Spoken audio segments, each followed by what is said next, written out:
guys, perkenalkan nama saya Edwin Aldrin dengan stambuk G7012072. Pada kesempatan kali ini saya akan sedikit menjelaskan tentang obat antasida dengan subtemanya tentang biotransformasetika, farmakodinamika, dan farmakokinetika. Selanjutnya kita akan lanjut ke biotransformasetika dari antasida sendiri. Seperti kita ketahui, untuk obat antasida sendiri memiliki dua kandungan, yaitu aluminium hidroksida dan magnesium hidroksida. Obat antasida adalah obat yang berperan untuk mengatasi asam lambung. Nah, dalam kandungan obat antasida sendiri, dia mengandung dua komponen, yaitu aluminium hidroksida dan magnesium hidroksida sendiri. Nah, untuk sendiri, yaitu jenis antasida yang terbaik menetralkan asam hidroklorida.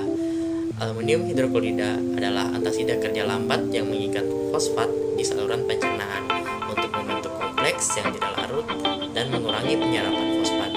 Ini juga bertindak sebagai antigen dan dapat menyebabkan diare.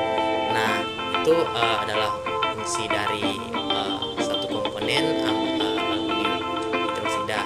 Selanjutnya, untuk kandungan atau komponen dari antasida sendiri, yaitu magnesium hidroksida. Kation garam magnesium memiliki kerja berlawanan dengan kation aluminium, sehingga magnesium hidroksida adalah antasida yang bekerja cepat yang menetralkan efek konstipasi dan aluminium hidroksida sendiri. Selanjutnya kita akan melanjutkan ke subtema selanjutnya tentang farmakodinamik obat antasida sendiri. Nah, obat antasida itu memiliki dua macam, yaitu yang absorbel dan yang non-absorbel. Nah, untuk antasida yang absorbel sendiri, dia dinetralkan secara langsung oleh asam lambung dengan ciri khasnya adalah onset kerja obat yang cepat guna memberikan efek terapeutik yang diharapkan. Nah, dan untuk obat yang non-absorbel, dia jenis antasida non-absorbel memiliki keuntungan dibanding dengan antasida yang dapat diabsorpsi lebih sedikit efek samping sistemiknya. Nah, selanjutnya pada antasida absorbel sendiri, tingkat keasaman lambung atau pH meningkat hingga 7 atau lebih dalam waktu sekitar 15 sampai 20 menit. Keadaan tersebut dapat menstimulasi hiperekspresi asam lambung secara sekunder yang disebut sebagai sindrom rebound. Hal ini biasanya terjadi pada jenis obat antasida yang mengandung natrium hidrogen karbonat. Namun jarang sekali terjadi pada jenis obat antasida yang mengandung kalsium karbonat. Nah, selanjutnya untuk lanjut ke antasida non-absorbel sendiri. Untuk contohnya, kandungan antasida ini meliputi aluminium, magnesium, dan kalsium. Jenis ini mampu mengabsorpsi pepsin sehingga aktivitas enzim proteolitik asam lambung akan berkurang. Nah, selain itu, jenis ini juga menggabungkan isolestirin dan asam empedu yang mana memiliki efek merusak pada mukosa gester. Efisiensi obat antasida dievaluasi oleh kapasitas menetralkan asam lambung atau yang disebut sebagai acid neutralizing efficiency atau INC. INC diukur dalam MCQ, kadar asam hidroklorida yang dapat dinetralkan oleh dosis standar antasida. Untuk menaikkan pH sekitar 3,5 biasanya dibutuhkan waktu sekitar 15 menit.